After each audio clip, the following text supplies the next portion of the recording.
রাধে রাধে বন্ধুরা, কেমন আছো সবাই? সকলে ভালো আছো? আমিও ভালো আছি। আজকে সকাল থেকে আমি ব্লগটা শুরু করলাম পুজো করা থেকে। সকাল থেকে উঠে কি কাজ করি আগের ব্লগে তোমাদেরকে দেখিয়েছিলাম। তারপরে আমি পুজো টুজো সেরে কী করি সেটাই তোমাদের সঙ্গে শেয়ার করছি। সকালবেলা উঠে চান টান করে সমস্ত কাজ সেরে পুজো করে নিলাম। দেখেছো আজকে প্রচুর ফুল, তাই ফুল দিয়ে ভগবানের সেবা করলাম। দিয়ে তুলসী পাতা ফুল ঠাকুরকে নিবেদন করেছি।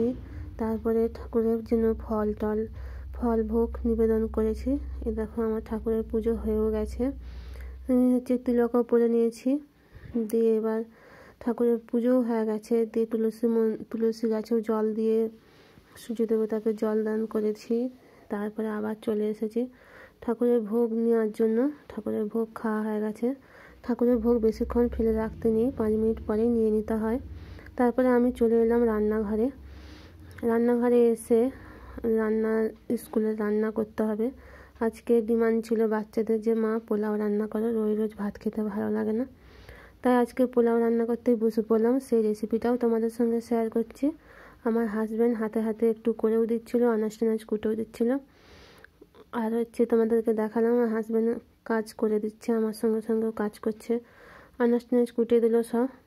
দিয়ে আমি পোলাওটা রান্না করতে বসে পড়লাম।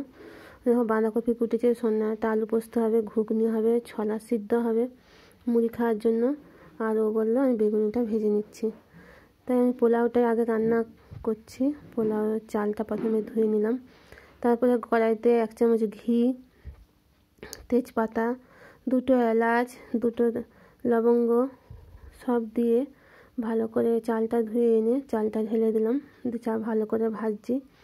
এদিকে ছোলা আলু সিদ্ধ হয়ে গেছে। দিয়ে ছোলা আলু সিদ্ধটা ছুঁকে নিচ্ছি শুকনো লঙ্কা আর সরষের তেল দিয়ে। মুড়ি খাবে তো সবাই, তাই মুড়ি খাওয়ার জন্য ছোলা আলু সিদ্ধ করে নিলাম। বাড়ির সবাই মুড়ি খাবে। তারপরে ঘুগনি করছি পোলাও দিয়ে খাওয়ার জন্য। ঘুগনিটা করে নিচ্ছি। মটর আলু, অল্প জল অল্প নুন দিয়ে মটর আলুটা সিদ্ধ করে নিলাম। এবার জায়ফল, জয়িত্রী, বড় এলাচ, দারচিনি সব গুঁড়ো করে নিচ্ছি পোলাওয়ের জন্য। এই মশলাগুলো গুঁড়ো করতে হয়। 1/2 কিলো চালের পোলাও করছি তো, তাই হাফ জায়ফল দিলাম।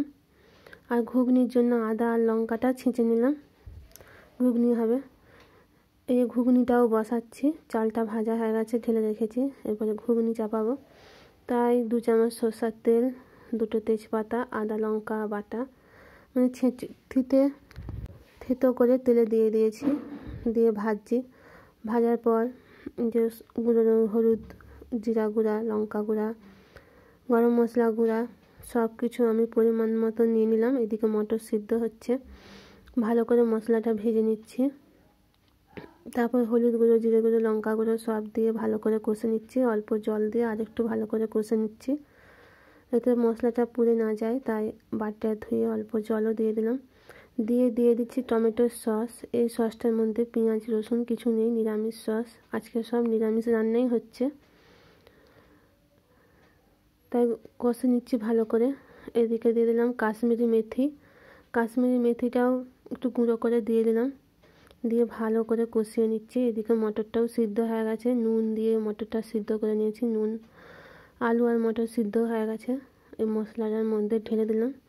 এদিকে ঘুগনিটা হচ্ছে।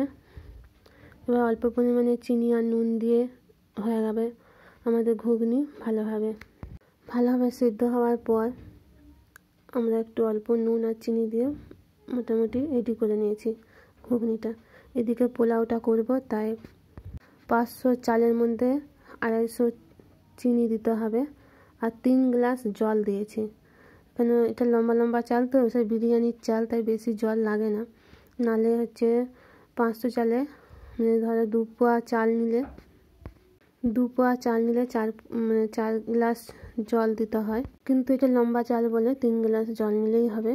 তারপরে আমি অল্প একটু সেই মশলাটা গুঁড়া করে রেখেছিলাম, সেই মশলা গুঁড়াটা দিলাম। আর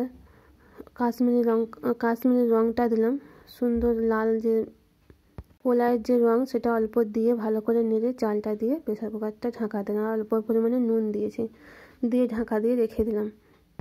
দিয়ে এদিকে সন্নাখাড়া আলু পোস্ত হবে, তাই সন্নাখাড়াটা অল্প তেল দিয়ে আর আলু আর সন্নাখাড়া ভেজে নিচ্ছি ভালো করে ভাজা হচ্ছে। দিয়ে তারপর অল্প করে হলুদ আর লঙ্কা গুঁড়াও দিয়ে দিলাম। দিয়ে ভালো করে একটু অল্প করে জল দিয়ে ভালো করে কষে নিলাম। এদিকে পোলাওটাও হয়ে গেছে, দেখছো কত সুন্দর পোলাওটা হয়েছে। এখন একটু জল জলা আছে, এই তো হয়েছে, একটু পরে ঝরঝরা হয়ে যাবে।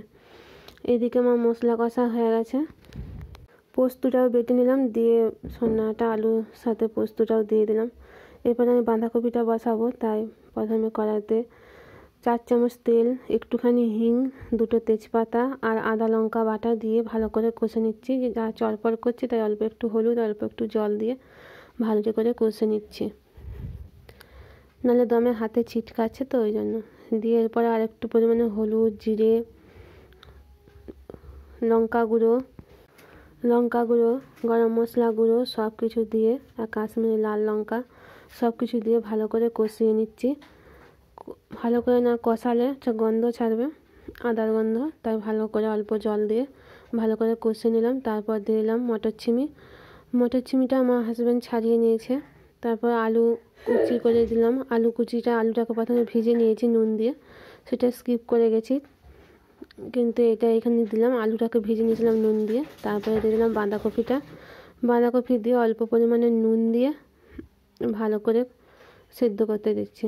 এটা কষা হয়ে গেলেই প্রচুর পরিমাণে জলও বেরাবে, জলটা মরে গেলেই বাঁধাকপিটা হয়ে যাবে। অল্প পরিমাণে চিনি দিয়ে নামিয়ে দিতে হবে। চিনি আর নুনটা ভালোভাবে ঠিকঠাক করে নিতে হবে, দিয়ে সিদ্ধ হয়ে যাবে ভালো, তাহলে বাঁধাকপিটা হয়েও যাবে। এরপরে দেখো কী কী রান্না করেছি। বেগুনিটা আমার হাজব্যান্ড করেছে, ছোলা সিদ্ধ, সন্নাটা আলু পোস্ত, ঘুগনি আর পোলাও, এইসব রান্না করেছি। আর বাঁধাকপি